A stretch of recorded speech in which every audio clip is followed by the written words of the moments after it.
Welcome to the South Carolina Preservation Toolkit.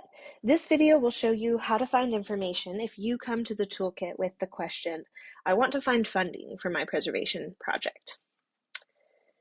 So we would send you under Tools and look at our grants and funding database. You can find out a little bit more about this resource here. And then when you look at the search bar, there's a couple different options to search by. If you know what type of funding you're searching for, you can search that here. If you're looking specifically for a grant, if you're looking specifically for a historic tax credit or incentive or a revolving fund.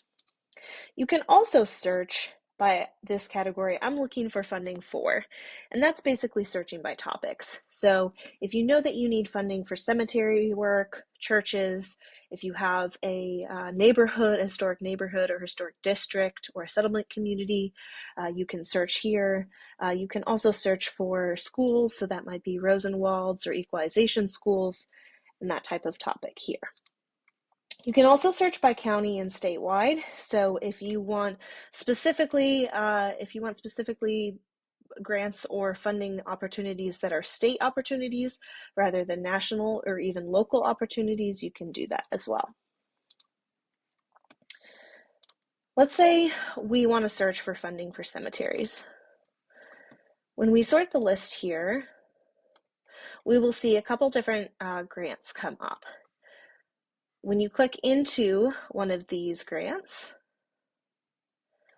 you will see who the grant is provided by, and you'll see a little description of the grant. You'll also see the type of funds, so you'll see what you can use the funds for. You'll see if it's a national, state, or local grant, if there's an amount of funding that they specifically list, that will be listed here. And then if you click View this resource, you'll be linked to their website where they have more information. So that's one example of how you can use this database to find grants and funding for your preservation project. Thanks for tuning in.